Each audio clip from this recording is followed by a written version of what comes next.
In a quiet town, a single 911 call shatters the night, 2 victims bleeding, a killer still lurking.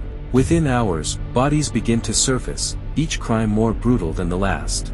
A family torn apart, secrets unraveling, and a mystery spiraling into chaos. As detectives race against time, one question haunts them: is this about money, revenge, or something far darker? In a case where every clue deceives, the truth hides in plain sight, and the killer is closer than anyone thinks.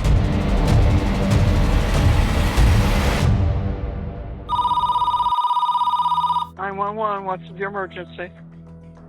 Someone's come up here and beat these people. They're about dead. I'm sorry? Okay, you're saying they were assaulted? Yes, someone's got them. How many is there? 2. A male and female, or 2 males? A male and a female. Okay. They're bleeding, laying in the jar, bleeding to death. I need help.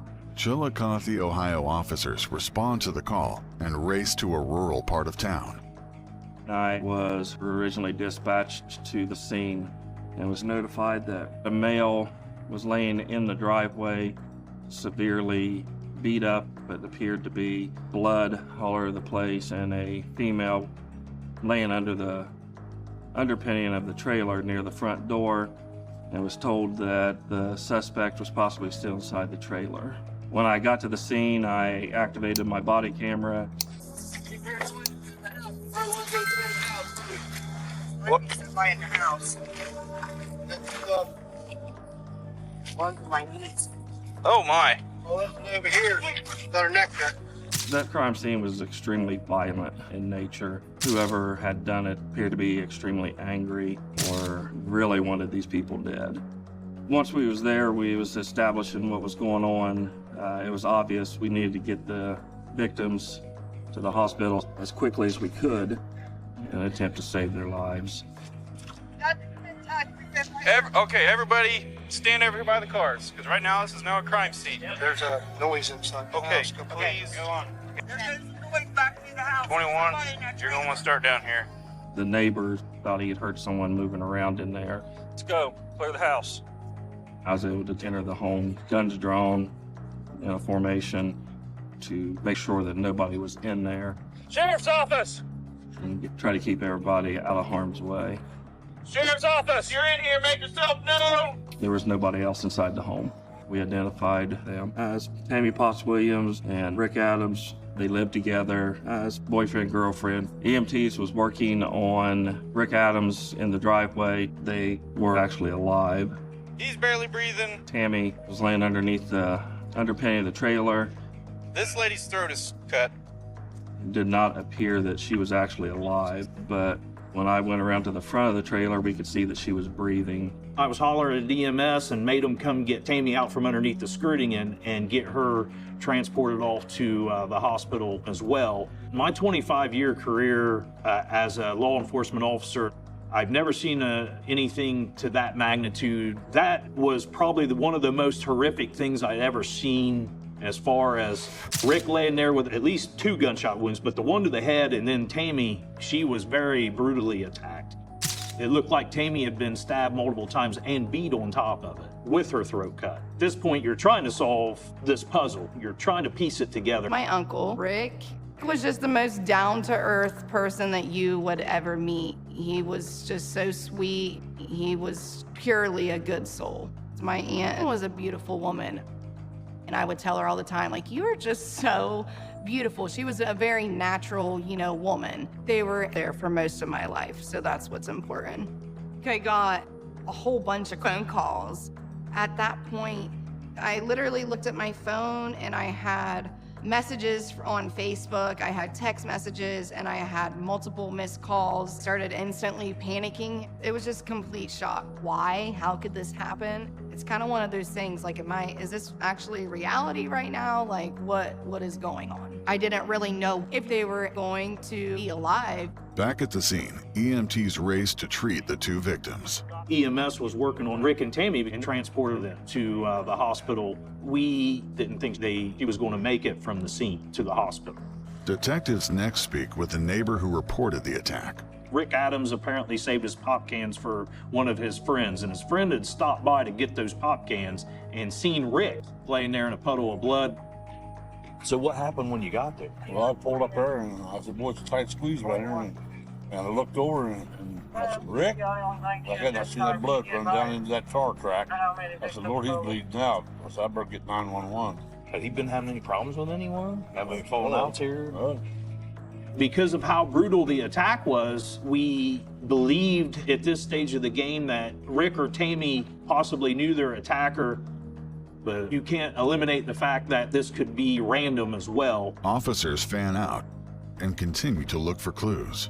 As we were canvassing the area, we saw a silver sedan that was in the driveway. There was blood in it, and we identified the vehicle and the registration. The owner of the car was Leanne Potts, a family member of the victims, who was not located at the crime scene. We became concerned that she may have some involvement or may be otherwise injured. Later that evening, detectives received another disturbing call. We were informed that there was potentially a body in the home of Leanne Potts, the owner of the gray sedan. Leanne's daughter, Lauren, called 911. She had heard about her Uncle Rick and Aunt Tammy and immediately went down to check on her mom, who lives very close to the crime scene. The house was completely locked up and secure, but Lauren could see what appeared to be a body laying on the kitchen floor through a window covered with a sheet.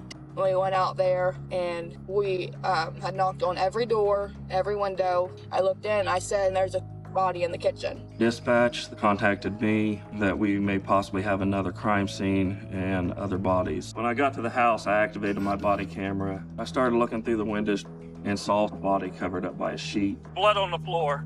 Yep. Sheriff's office, call out! Yep. Scene. Clear the house. Here, I'm gonna start snapping photos. We're getting, I'm sorry, but it's just calling.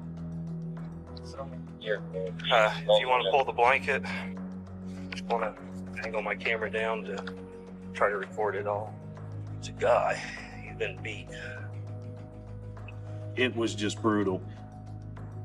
You could tell at this point he had been riddled with gunshot. This was quickly becoming a mystery. I noticed on the kitchen table was left what's called a set of flex cuffs. Zip ties, just a cuff, like you were cuffing somebody's hand. There was some shell casings found in the kitchen area, 32 caliber Aguila shell casings. We had the one victim in the kitchen, and we may possibly have had another victim in the home. Got another body down here. We've dealt with several murders before in Ross County and the surrounding areas, but the brutality of these attacks was something that I have never seen in almost 30 years of law enforcement. Don't touch nothing else. Leave it. It's her, I believe it's her, yeah. Her hands are bound behind her back.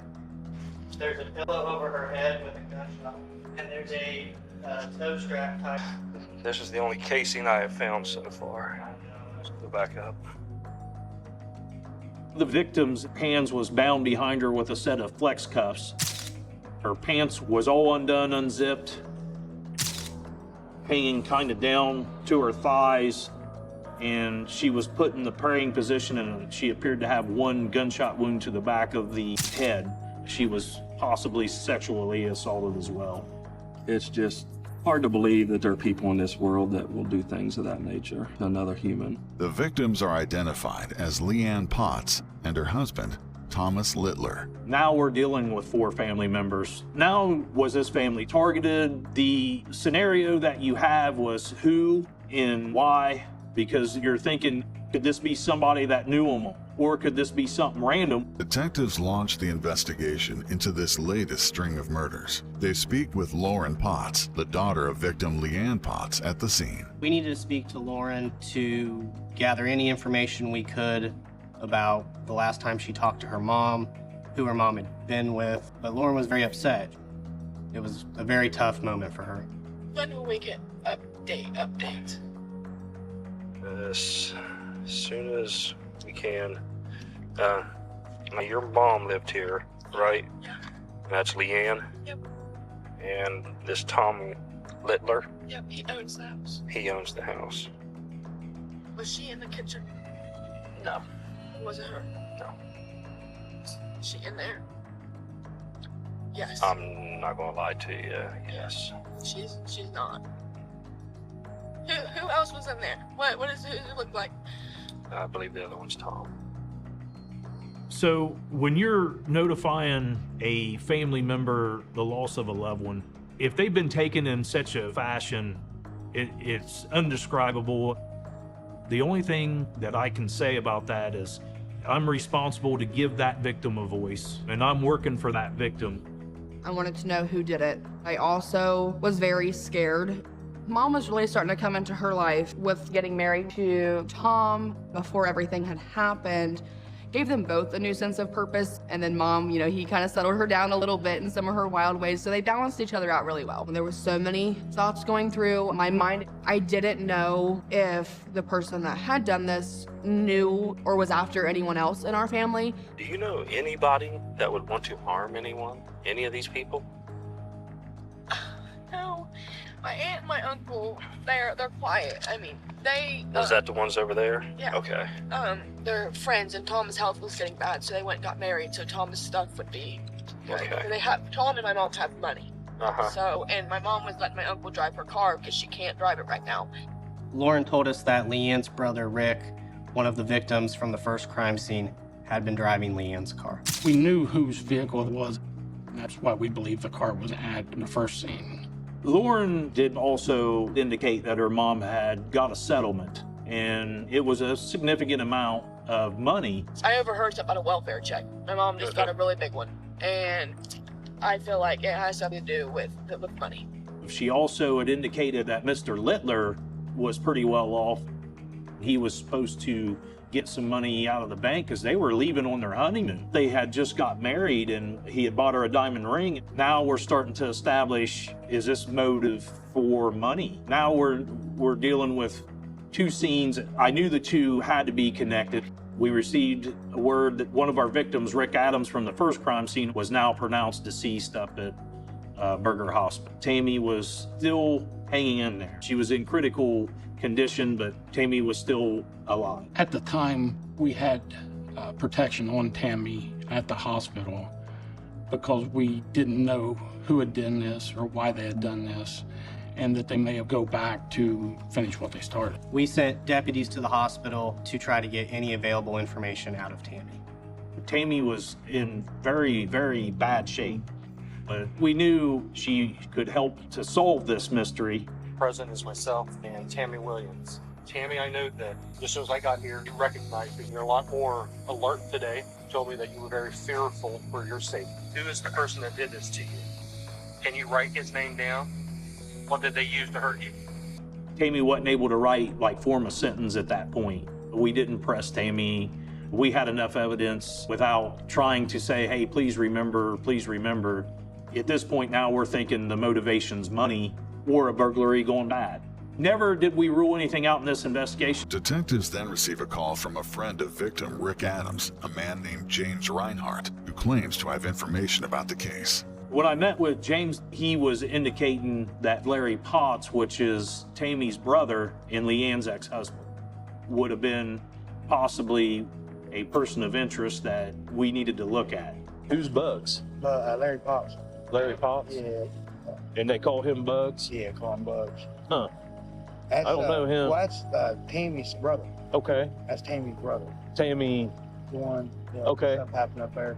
Now, has Tammy and him been into it? He wasn't involved in this, was he? They fight like cats, dogs, and girls all the time. He was saying Bug and Tammy had been into it, or Bug was upset that Leanne was getting married to Thomas Littler. So that information raised our red flags on Larry Potts being involved. We initially thought these crimes could be financially motivated, but then began to think that this could be a family dispute. Was there a common thread between all of the murders? We weren't really sure, but our strongest lead was Larry Potts. After receiving this information from Mr. Reinhardt, I went to Larry's house. I made contact with Larry's roommate, and the roommate said Larry hadn't been home. He had left earlier in the day and he hadn't seen him. So now we're really, now the hunt's on for Larry.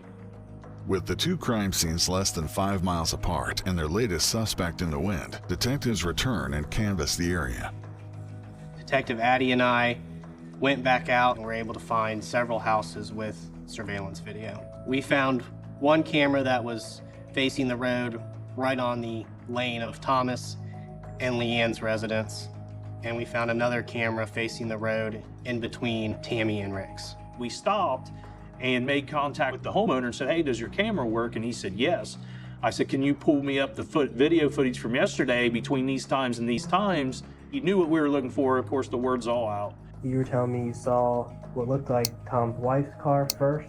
About 3 o'clock, somewhere in there. What looked like her car. It was a little silverish. This was Leanne's car? Yes. Okay. I think it was a Honda. I think it was a little grayish Honda.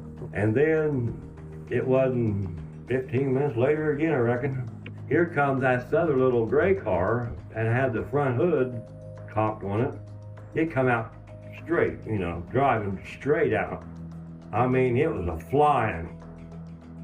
The neighbors witnessed the car back out Leanne's driveway chased by another car with heavy front end damage.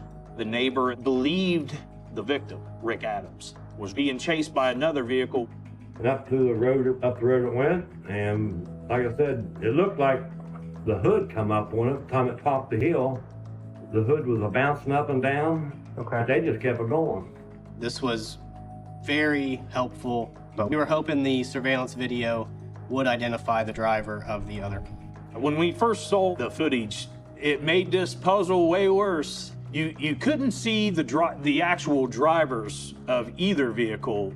You could tell with certainty the vehicles, but you couldn't see through the windows the drivers. You couldn't make the drivers out, but you could definitely say that was Leanne's vehicle and a car behind it with a strap over the hood. Heavy front end damage with a cable ratchet strap over the hood of the car, chasing it.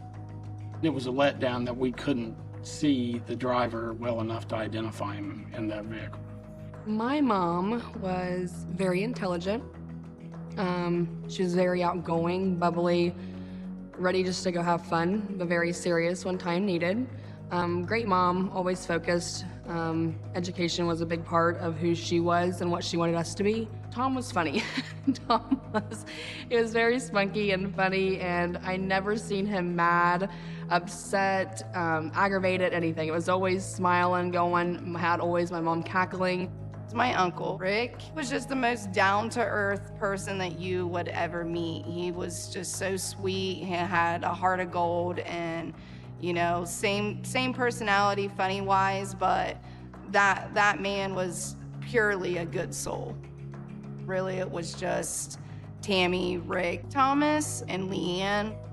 So when something tragic happens like that to your family, the not knowing is what really, really hurts you, you know, because you're asking yourself why would this happen, you know, to them. They don't do anything to people. Your mind is just constantly like a hamster wheel. The very next morning, I get a tip that our prime suspect, Larry Potts, returned home. Larry had active warrants for unrelated incident, and he was picked up on those. We come with you out. The real protocols to do it is we go in as one unit, each person knowing what their job needs to be. Larry Potts! Sheriff's Office! Larry! As soon as we breach, we go in, guns drawn, in a formation as we go in, until we can clear the entire home. Get my lay down. I mean, like lay across the You're now in his custody. Okay. Whatever he tells you to do. All right, thank you. Nothing on underneath. Yeah, I know.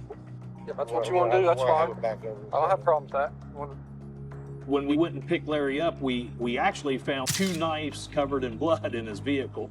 We also had information that Larry had purchased a gun, a small caliber gun. So we, you know, obviously now we're seeing all this intertwining together, trying to put this puzzle back together. Larry was definitely a prime suspect, and thinking, wow, you know, is this your guy? When a suspect is brought in, you will observe the suspect and just watch and see how they react their body language. Are they sweating? Are they nervous? Are they crying? Are they upset? We brought Larry in, and Larry very quiet. He was wanting to speak with us when we talked to him. We wanted to make sure Larry was of sound mind, because it wouldn't do you no good to interview Larry if he was not of sound mind and then admitting to a triple homicide and leaving a fourth victim for dead. And so you want to get as much as you can, as quick as you can, but then you got to be mindful on how you do it as well. You were married to Leanne, is that correct? How long were you guys married? 26 years. How long you guys been split up now? He got divorced in a week. He was very distraught. Leanne Potts was his ex-wife. He had kids with her. He loved her. He still loved her. He didn't even know where she, never been over, never met Mr. Littler. Who told you about what happened?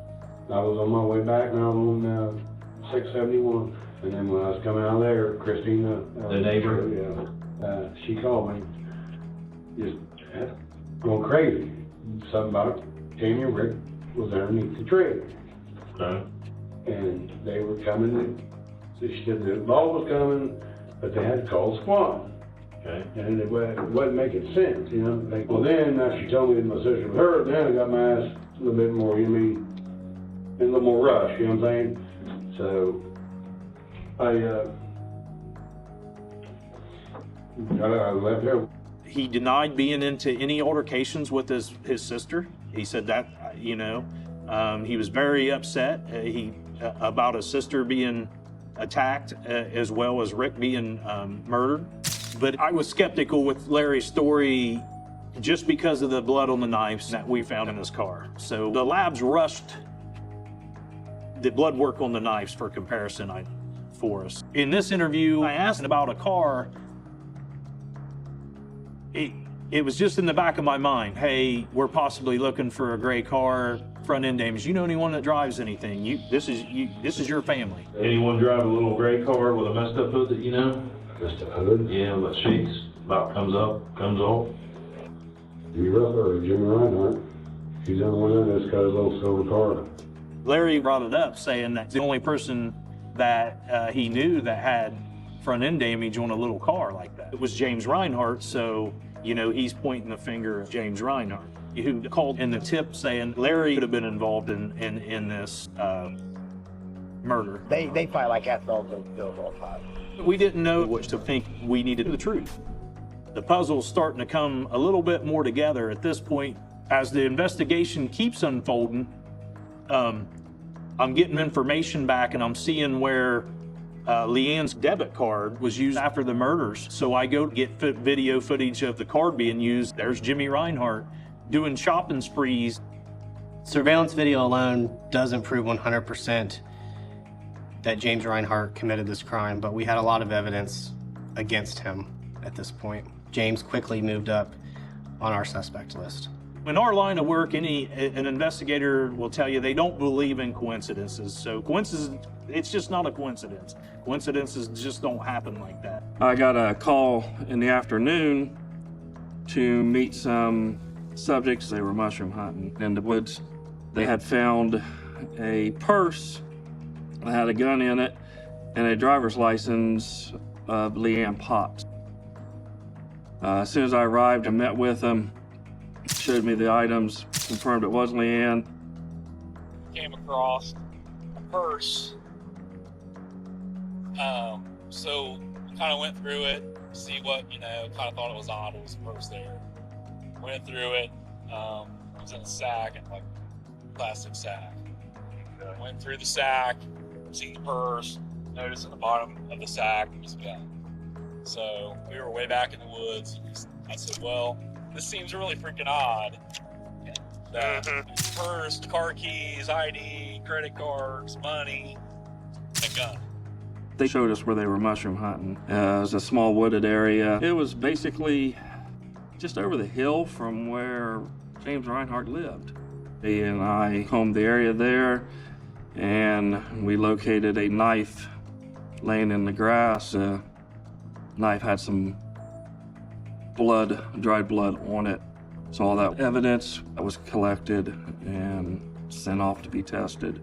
As the case went on and started to lean more toward James Reinhardt, his unpredictability and his manner led us to believe that he may be a danger to society. Anyone who had committed a crime that was as violent and as brutal as these crimes were, it was top priority to get them off the streets and stop them from hurting anyone else. We put out a bolo for James Reinhardt, and the following day we got a call from Burger King. Someone is using Leanne's car. The clerk was friends with one of Leanne's daughters and knew that she had just been murdered. It was all over the news. So she stalled him while they called 911. We didn't know if it was James Reinhardt. If it was him, could he hurt somebody else? I ain't got my wallet on me now. What kind of identification do you have? I ain't got none right now. Okay. I should have a bank card on me somewhere here. Alright. Everybody get my figure right there? This money. Hey. No, I don't. Somebody else was with you? When Jimmy was arrested at Burger King, he had roughly $1,100 plus in his pocket. Several receipts was located in the vehicle. The same gray car with heavy front end damage from the surveillance video where he had been shopping. We thought we had the person who murdered Rick Adams, Leanne Potts, and Thomas Littler. James Reinhardt is transported to the police station for questioning. When you're dealing with a triple homicide, Rick Adams, Leanne Potts, and Thomas Littler, as well as a fourth victim, Tammy Williams, left for dead, we really needed the truth so we could solve this mystery and bring the killer to justice. When you're speaking to someone like James Reinhardt with his criminal history in his background, you want to speak in plain words to him. You talk to that person the way they are talking. During the interview, you try to give them an out. And I asked about Leanne's debit card. Where'd you get this debit card, man? It's my girlfriend. It was supposed to be my girlfriend, but she's seeing that guy right now, so, man. Who's your girlfriend? Leah, whatever. I can't remember. Oh, you can hide that, I don't care. You can't pronounce your own No, girlfriend? it's Rick. Jimmy claimed that he and Leanne, they had been having this affair, but how do you not remember your girlfriend's name? That said it all to us at that point. She's married.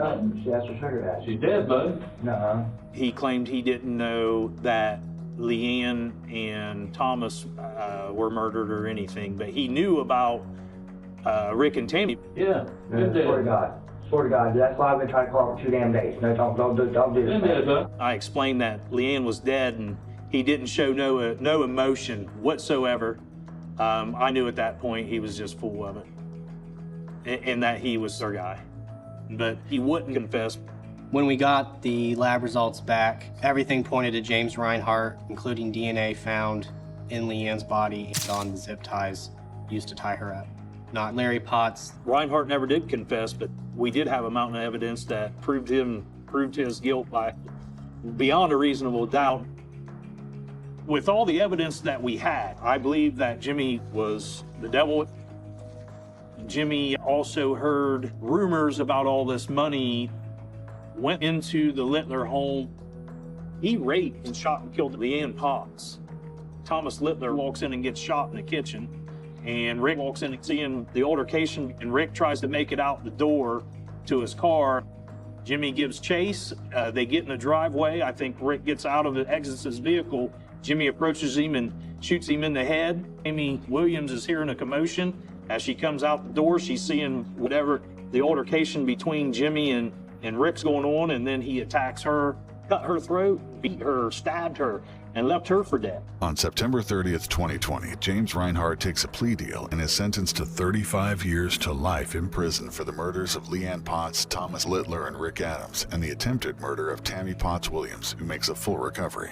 I don't remember much, but I remember Rick's laying in the driveway and I run out. He beat me with tire irons and a knife. I had over 80 stab wounds and he cut my carotid artery right here. That's the last thing I remember until I woke up in Grant Hospital.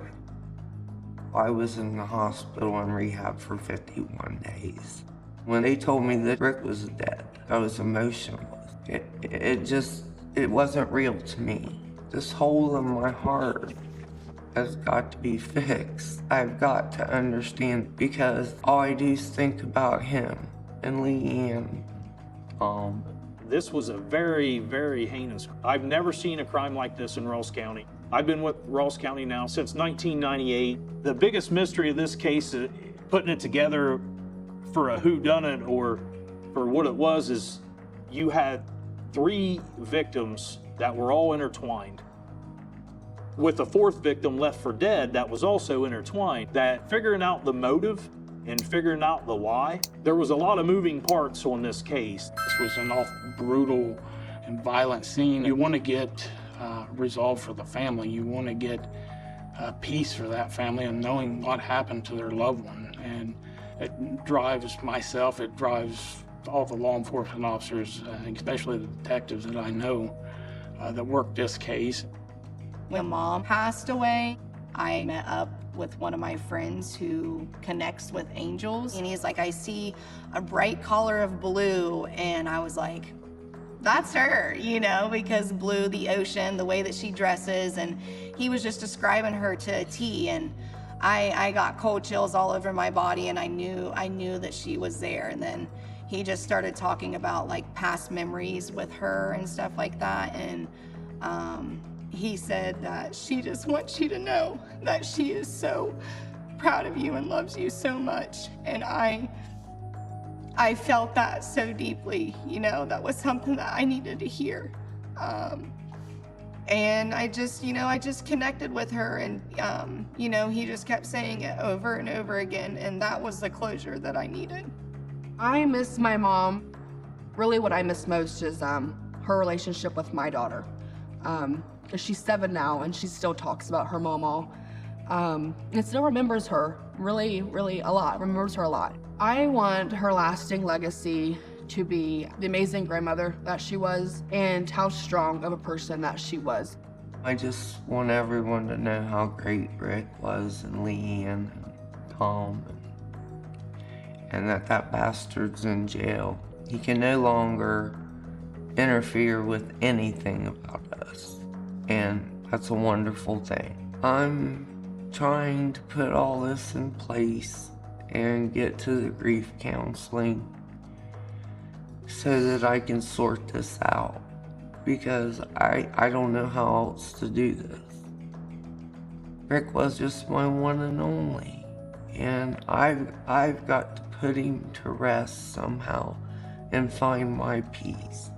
In the end, the truth was as brutal as the crime itself. What began as a desperate 911 call unraveled into a calculated massacre, driven by greed, opportunity, and pure violence. The evidence spoke where the killer would not, and justice closed in.